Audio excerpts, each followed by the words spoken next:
검찰이 제보 조작 사건과 관련해서 이준서 전 최고위원과 이유미 씨 남동생에 대해 사전 구속영장을 청구했습니다. 이를 둘러싸고 민주당과 국민의당 간의 대치는 더 격화되고 있습니다. 전문가 세 분을 모셨습니다. 이종근 데일리안 논설실장, 서가번 국민대학교 특임교수, 그리고 최진영 변호사 나오셨습니다. 어서 오세요. 네, 안녕하십니까. 네, 민주당 추미애 대표의 새로운 별칭이 생겼습니다. 주지어 보시죠.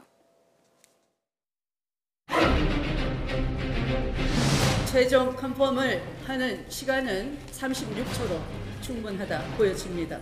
죄를 죄로서 대표적으로 했던 일대적 고의가 있다고 보여집니다.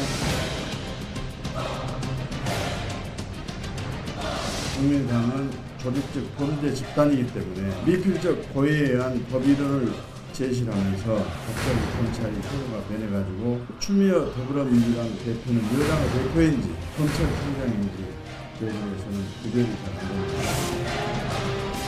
숫자 들어가는 것은 다 안 됩니다. 우리 당에서는 숫자도 꺼내지 말라고 하니까 그냥 미애 대표라고 하겠습니다. 미애 대표라고 하겠습니다. 사실상 지금 검찰총장 역할을 하고 있습니다. 어떤 국회 입장에서 협조할 수 없다는 말씀을 다시 한번 드립니다.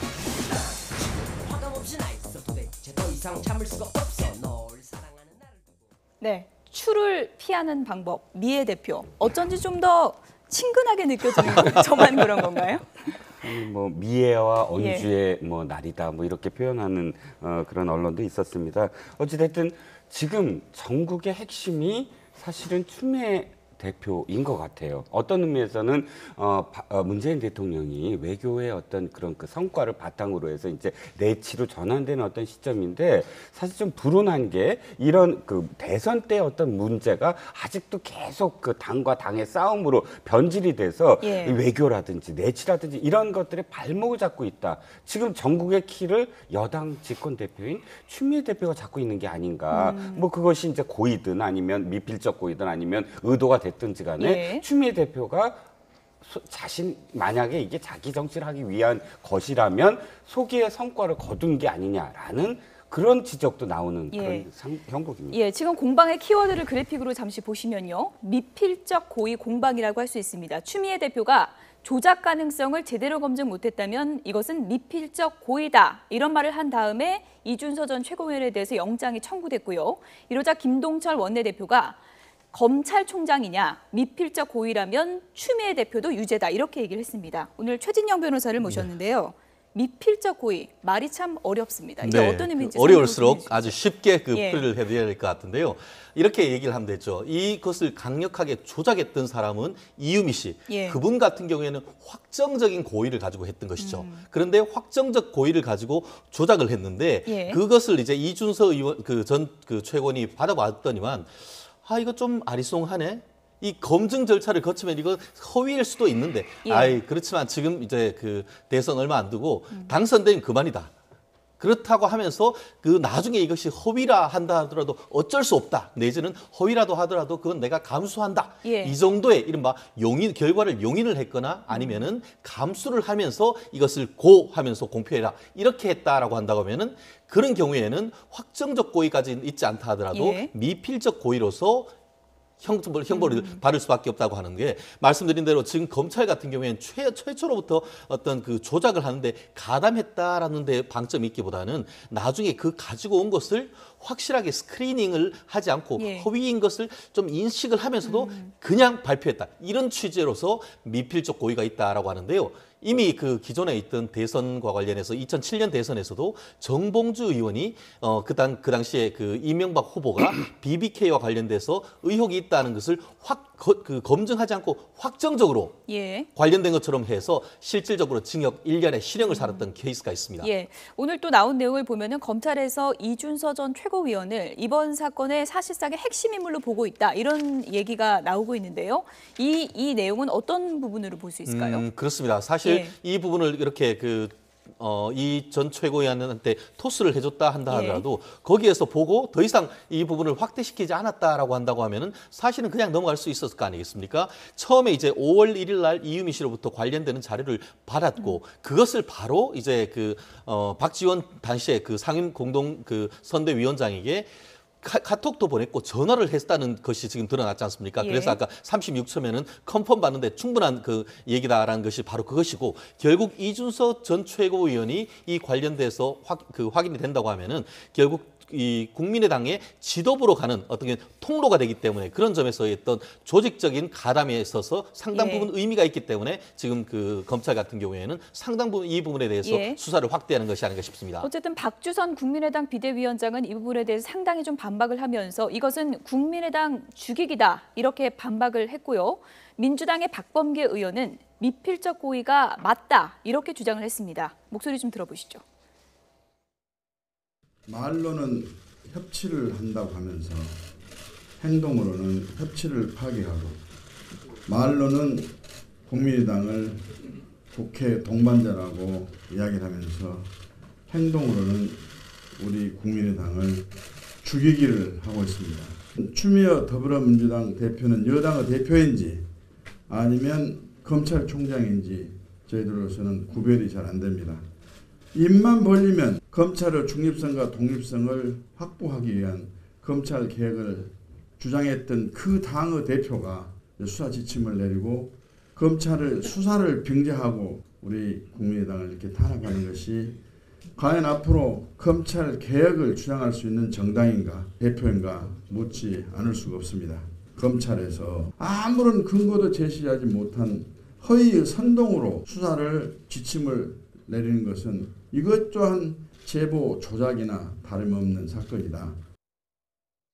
5월 5일 이전 상황에서도 의심할 만한 상황이 있었고 5월 5일 발표 이후에 5월 9일까지 충분히 번복할 수 있는 기회가 있는데 번복하지 않았다. 특히 5월 6일 날 이유미가 그런 제보자는 존재하지 않는다라고 확인해 준 것으로 검찰은 판단하고 있는 것으로 보여집니다. 미필적 고의가 있다. 이렇게 보는 거죠. 고발 대리인이었고 고발 대표였고 본인이 이 건으로 무고 고발을 역으로 당했습니다. 무슨 성불하신 분도 아니고 이건 응당한 당의 대표고 이것이 불거졌던 경위나 여러 가지로 봤을 때 저는 충분히 있을 수 있다고 생각합니다.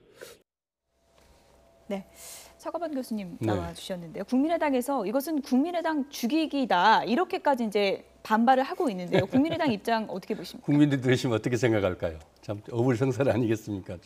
적반하장이고. 사실 이건 국민의당에서 조작해서 했던 것들을 그래서 민주주의 질서를 파괴한 것 행위 아니겠습니까? 그렇게 해서 또 그 안에서 내부에서 터졌어요. 검찰에서 수사를 하고 있고 그러다가 지금 이준석 최고를 구속영장 청구를 한 거 아니겠습니까? 그러면 우리 국민들이 이 국민의당 자체 조사를 그럼 믿었냐고요. 국민의 대부분이 믿지 못하겠다는 거 아니겠습니까? 추미애 대표는 그 국민의 뜻을 정치인으로서 또 집권당이지만은 정치인으로서 당대표로서 국민들의 뜻을 받아서 그 의사를 전달해야죠. 정확하게 명확하게 수사해라고.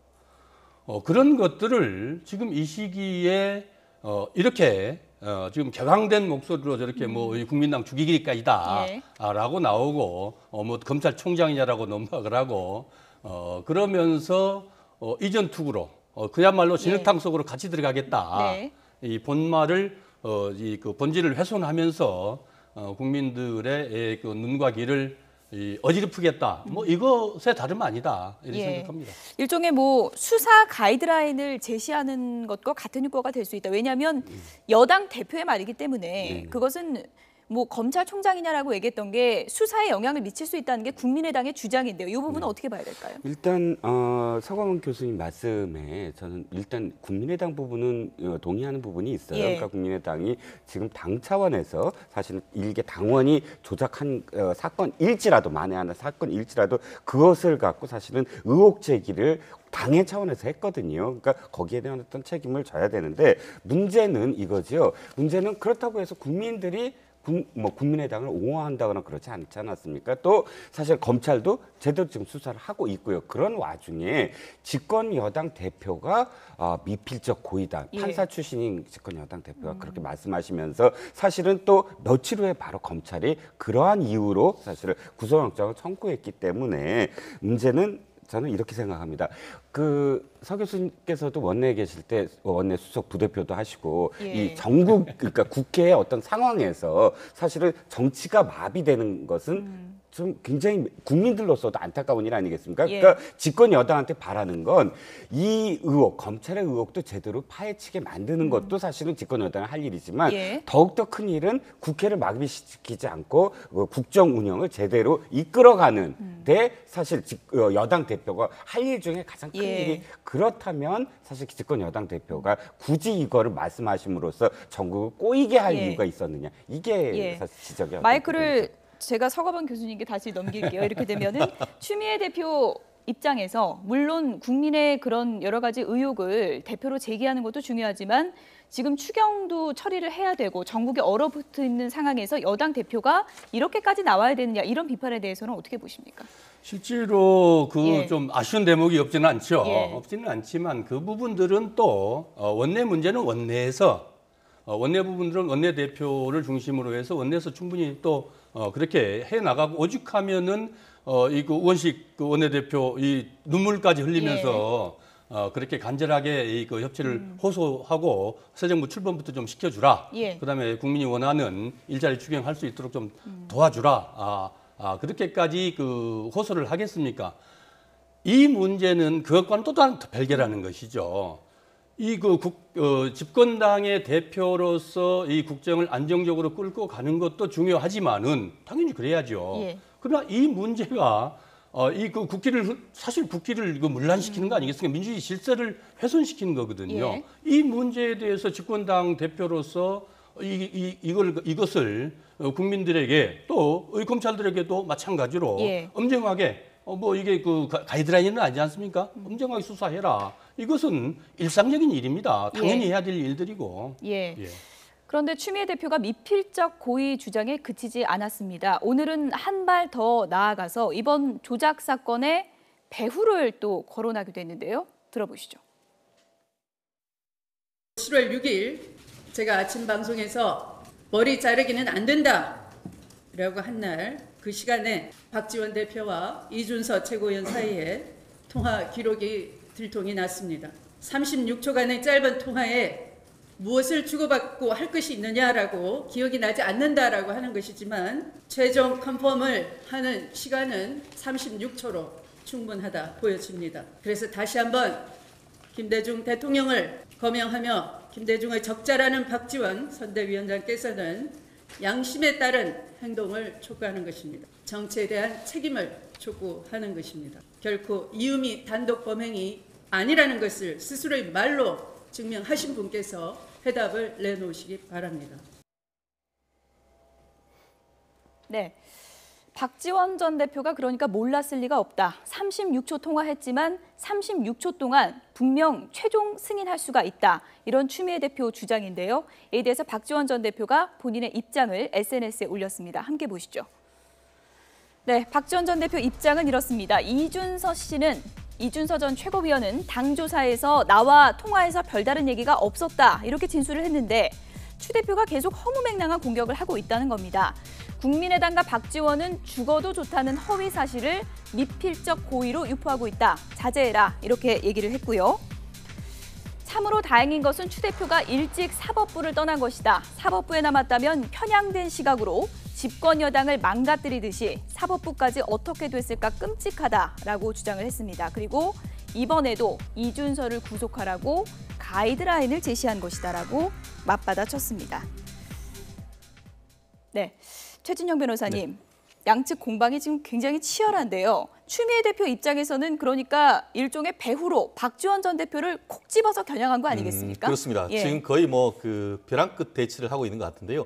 지난번 이와 같은 그 최초에 먼저 이제 그 추미애 전 대표가 이와 같은 박지원 전 대표와 안철수 후보의 어떤 그 관여 가능성에 대해서 얘기를 하니까 그때 뭐라고 했습니까? 박지원 전 대표 같은 경우에는 내가 진실 이게 관여하지 않았다는 것에 내 목을 내겠다. 그러니까 만약에 그것이 허위라고 하면은 그 추미애 대표는 뭘 내놓겠느냐 이렇게 질문했더니만 추 대표가 뭐라고 했냐 하면은 목을 내놓을 것이 아니고 진실을 내놔라 이렇게 얘기를 했었습니다. 지금 결국은 이것에 따라서 둘 중에 한 사람은 지금 치명적인 상처를 입을 가능성이 상당히 높게 돼 있는 것 같은데요. 현재로서는 박지원 전 대표가 조금은 불리한 듯합니다. 그렇지만 수사 결과 아무런 어떤 그 박지원 전 대표가 관여했다는 사실이 없다라고 한다고 하면은 마치 김동철 국민의당의 원내대표가 뭐라고 했습니까?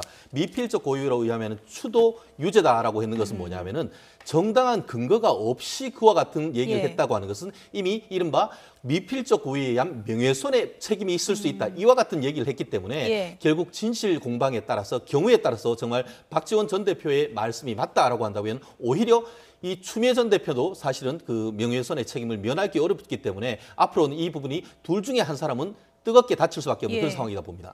두 분 다 정치적으로 무게가 상당히 있는 분들인데 지금 뭐 거의 벼랑 끝 대치인데요. 서가분 교수님, 원래 두 분 친한 사이 아닙니까? 어떻습니까? 뭐 그렇게 나쁜 사이는 아니라고 저도 알고 있고 뭐 또 잘 지내셨죠. 다 동료 의원으로서 또 선후배 사이기도 하고. 그러나 이 문제는 개인적인 어떤 감정의 문제라기보다는 기본적으로 어쨌든 이 사건 자체가 대선 때 문재인 후보를 떨어뜨리기 위해서 존재하지 않는 사실이 아닌 것을 심지어는 조작을 해서 누가 상상을 했겠습니까? 우리 국민들 뿐만 아니라 정치권에서도 이런 일은 아무도 상상하지 못했죠.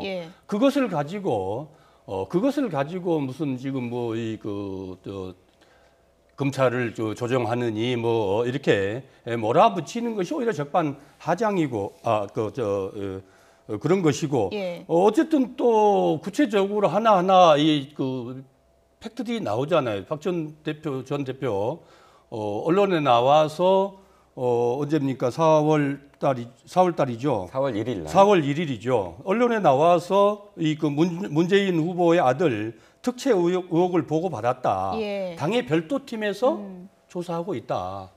이런 얘기들을 했거든요. 그리고 이게 지금 5월 5일 날 발표한 것 아니겠습니까? 저희도 그때 그 즈음에 TV 나와서 많이 이렇게 토론 나왔습니다만은 온 당력을 모아서 이걸 가지고 이 공격을 해야 됐거든요. 특히나 이제 잘 아시다시피 이 여론조사 공표가 금지되어 있는 이른바 깜깜이 이 선거 기간 터널 한 선거 기간이라고 그래서 승부를 알 수 없을 만큼 이러는 와중에 이걸 가지고 그냥 온 당이 심지어는 후보까지도 나서서 이 총공세를 펼쳤던 것들이거든요.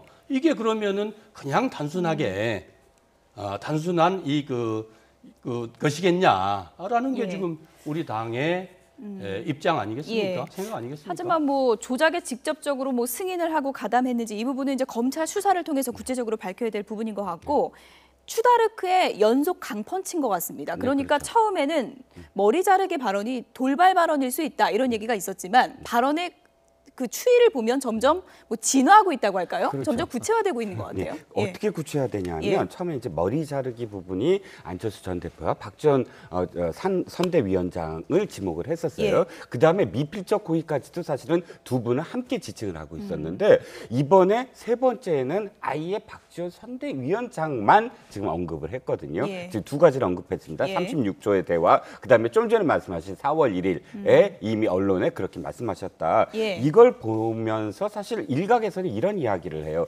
당시에 문준용 씨 특혜 취업 특혜 그 의혹과 관련한 공세가 자유한국당도 바른정당도 국민의당도 함께했지만 그러나 국민의당이 제일 좀 미웠던 게 아니냐. 왜 한때 같은 어떤 식구였고 함께 정치적인 어떤 생각을 같이 했는데 어떻게 국민의당이 이런 의혹을 이렇게 제기할 수 있느냐. 이런 어떤 이 속내가 민주당 내에서 좀 있었고 거기에 대해서 사실은 또 정치적인 어떤 그런 대응 지금에 와서 더 아프게 했으니까 사실은 더 미운 것이 이렇게 표현되는 게 아니냐. 나중에 같이 가려고 하는 겁니까? 아예 헤어지려고 하는 겁니까? 아니 지금은 이 말씀 제가 하나 예. 드릴게요. 우상호 원내대표가 합당 얘기를 했는데 합당 얘기가 그렇게 잘못됐다고 느껴지진 않는데도 불구하고 예. 민주당 지지자들이 문자 폭탄을 우상호 원내대표한테 보냈거든요. 예. 그러니까 합당조차도 안 된다. 이런 정당은 뭐 이렇게 예. 어떤 표현을 하는데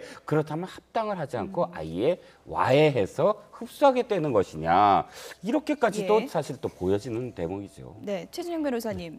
일단 자유한국당과 바른정당에서는 이거 특검으로 가서 풀어내자, 쌍끌이 특검 하자 이렇게 이제 주장을 하고 있습니다. 이게 특검까지 갈 일인지 좀 시각이 엇갈리는 것 같은데 어떻게 보십니까? 굉장히 시각이 엇갈리는 예. 것 같습니다. 실질적으로 지금 민주당인 여당과 이 3당 나머지 야당이 의견이 완전히 엇갈리는 것 같은데요. 예. 기본적으로 지금 그 야당 같은 경우에는 보수 야당과 국민의당 가치도 이른바 쌍끌이 특검, 결국 이 사실 자체가 조작되는지에 대해서 정치적인 중립성이 있는 특검에서 하자. 그와 더불어서 문준영 씨의 어떤 그 의혹 자체가 사실은 지금 국민의당 같은 경우에는 그와 같은 내용이 있었다는 것 자체는 100% 진실이다. 이런 식으로 하면서 그 부분에 대해서도 같이 밝혀야 된다라고 하는 반면에 민주당 같은 경우는 그게 무슨 말이냐. 결국 실체적 중요한 것은 오히려 이 민주주의란 관점에서 이와 같이 대선을 예. 앞두고 증거를 조작했다라는 측면에서 하는데 경우에 따라서는 앞으로 있는 지금 7월 달에 있는 다른 어떤 국회의 일정과 특검을 서로 파트할 가능성도 없진 않겠습니다만 예. 아직까지는 민주당에서 그렇게 할 가능성은 지금 안 보이는 그런 상황인 것 같습니다.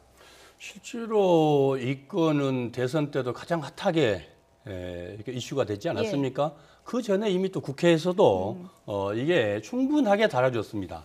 어떤 근거도 나오지 않았고 그 관계자들도 모두가 다 부인했거든요. 오죽했으면은 이걸 이 조작까지 해서 냈겠습니까? 예. 이 실체 없는 것을 가지고 전형적으로 발목 잡기, 물타기 해서 이 국면들을 넘어가 보겠다는, 그리고 또 기타 다른 야당들도 이 국면에 이걸 통해서 이니셔티브를 지어보겠다는 예. 이 정치적인 그 여의도식의 이 정치 노름 아니겠느냐.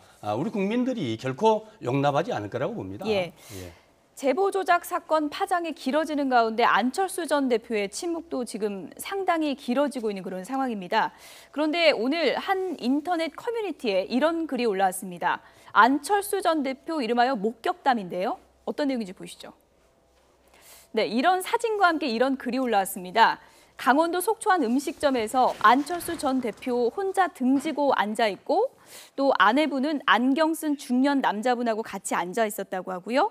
안 전 대표는 식사 중에 말이 별로 없었고 다 이제 식사를 마친 후에 모자를 쓰고 조용히 나갔다. 그리고 알아보는 사람은 없었다. 이런 내용의 글이 올라왔습니다. 여러 가지 정황을 봤을 때 안 전 대표가 이제 맞는 걸로 확인이 되고 있는 것 같은데요.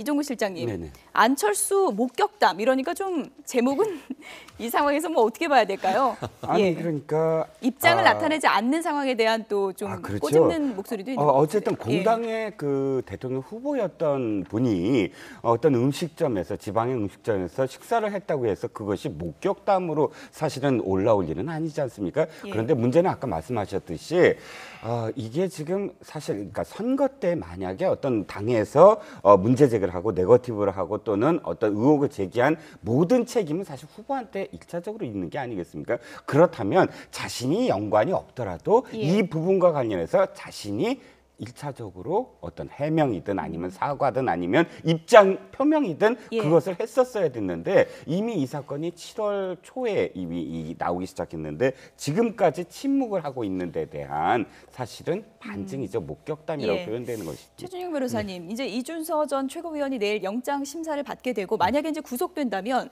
검찰 칼끝이 국민의당 지도부로 갈 수밖에 없다. 그렇기 때문에 안 전 대표도 자유로울 수 없을 가능성도 있다라는 분석이 나오고 있거든요. 어떻게 봐야 그렇습니다. 될까요? 예. 결국 일단 그 모든 것을 지금까지는 부인을 했습니다. 그런데 그 네 번째 조사를 하고 나왔을 때의 얼굴은 전대하고는 사뭇 다르게 굉장히 납덩이처럼 굳은 얼굴을 봤었는데요. 예.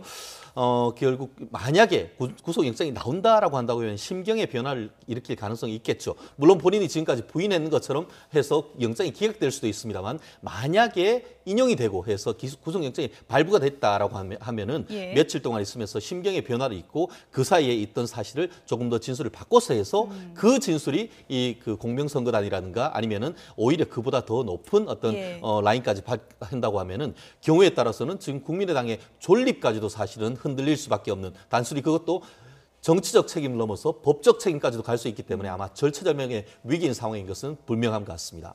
예. 안 전 대표에 대해서 당 내에서도 조심스럽지만 일각의 주장이긴 하지만 뭐 정계 은퇴 이런 단어까지 지금 나오고 있다고 전해지고 있습니다. 안철수 전 대표가 이제 조만간 입장을 밝힐 것으로 알려졌는데 어떤 입장을 어떻게 정리해서 얘기를 해야 될까요? 실제로 이거를 정치공학적으로 자기 이렇게 접근해서 지금까지도 아까 우리 실장님 말씀하셨습니다만은 지금 2주가 넘도록 어떤 입장도 표명하지 않고 있다는 것은 국민에 대한 최소한의 예의가 아니라고 생각을 합니다. 이 결과를 놓고 이미 이 결과라는 건 어쩌면은 그 큰 흐름은 이미 안철수 대표는 알고 있지 않을까. 조작 사실은 몰랐을지라도 사후에 이준석 이거 최고도 가서 뭐 이거 서로 얘기를 나눴다는 거 아니겠습니까? 그러면은 최소한 기본적인 것들은 기본적인 흐름들은 알 수 있을 것이라고 보여지는데 이것을 검찰 결과를 보고 나서 입장 표명을 하겠다라고 지금 일부 의원들이 안철수 후보의 입장으로 내놓고 있는데 그것은 잘못된 것 같아요. 최소한 정치 지도자로서뿐만이 아니더라도 국민들에게 또 이 그 당이 지금 입고 있는 상처가 얼마나 크니까 그렇죠. 그것을 보더라도 후보가 직접 나서서 일단은 어떤 연유에서라도 이건 잘못됐다. 내 책임이다. 그 다음에 또 이 검찰 발표가 나서 사실관계를 가지고 그때 얘기는 또 그때 가서 그렇게 하는 것이 최소한의 도리고 예의다 이렇게 생각을 합니다. 어쨌든 지금 침묵이 길어지고 있는 상황인데 안 전 대표가 어떤 입장을 정리해서 발표할지 좀 기다려 보도록 하겠습니다. 네, 다음은 재판 얘기로 좀 넘어가 보도록 하겠습니다. 이재용 부회장과 박근혜 전 대통령이 오늘 법정 대면을 할 것이다라는 예상이 있었는데 박 전 대통령이 부상 때문에 못 나온 거죠? 네, 그렇습니다. 박 전 대통령의 왼쪽 발가락이 찧어서 사실 지난 금요일에 상처를 입으셨다고 합니다. 그런데 그 상처가 점점 좀 악화돼서 걸음을 할 수 없을 정도로 좀 고통을 호소하는 상황이 되었기 때문에 재판부에 이제 그 이야기를 해서 지금 다시 치료를 받고 내일부터는 법정에 나오겠다라고 해서 법정에서 받아들인 걸로 지금 됐고요. 이재용 부회장은 출석을 했습니다. 그런데 증언은 거부하는 그런 상태입니다.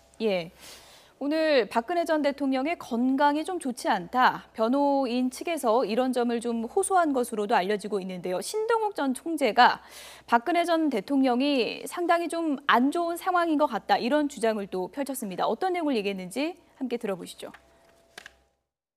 그런데 물론 재판장에서 보였던 부분은 또 그러려니까지 했는데 얼마 전에 보도에 의하면은 구치소 내에서 있었던 이상한 행동들, 예를 들자면 뭐 저녁 식사를 마치고 나서 30분 뒤에 다시 저녁 식사를 달라고 했다든지, 그 다음에 취침 전에 벽을 보고 전혀 알 수 없는 언어로 주문을 외운다든지 수술을 했다는 거죠. 그런 건 섬찟한 이야기고, 변호인 접견에서 비서관의 이름을 기억하지 못했다는 것, 누구냐고 되물었다는 것은 굉장히 불안한 일이죠.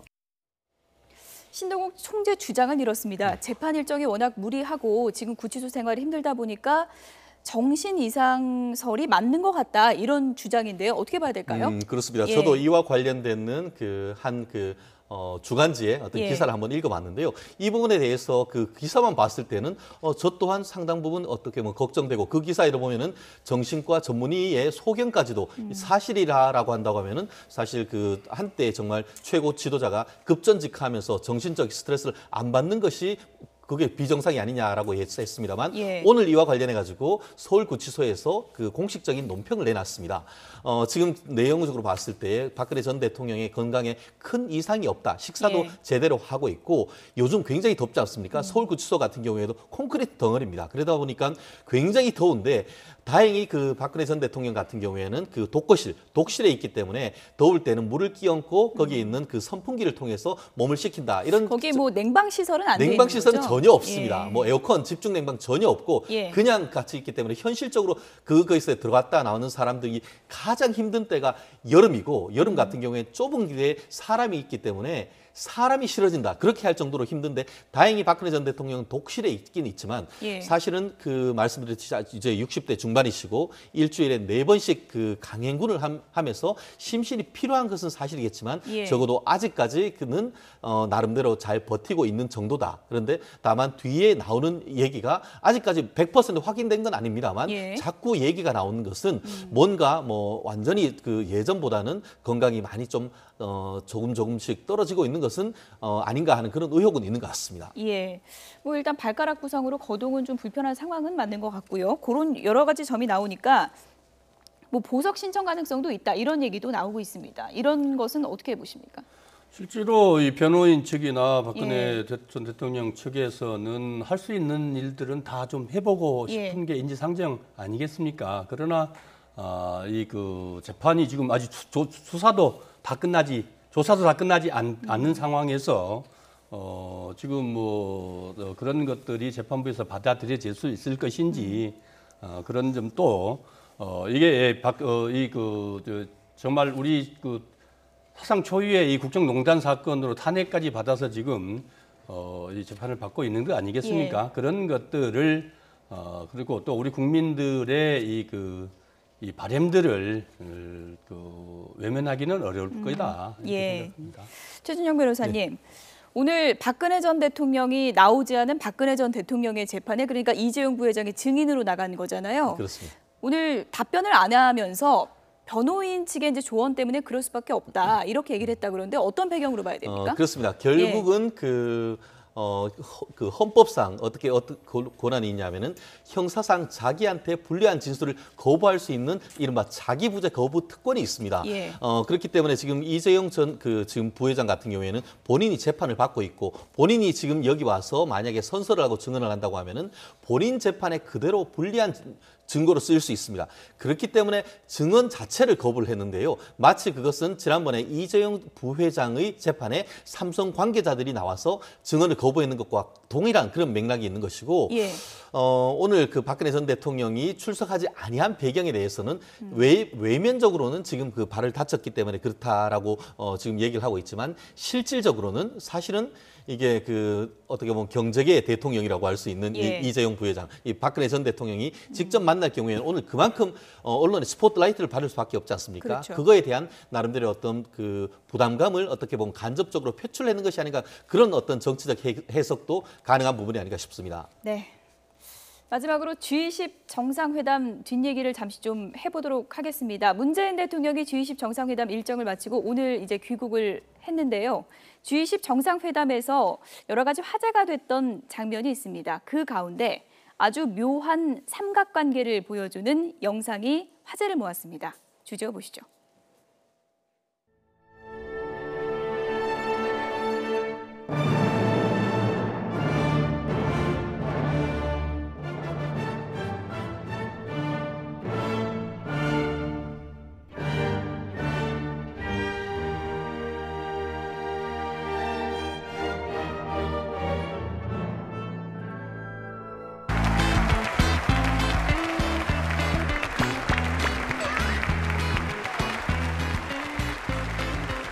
내 눈을 바라봐 넌 행복해지고 내 눈을 바라봐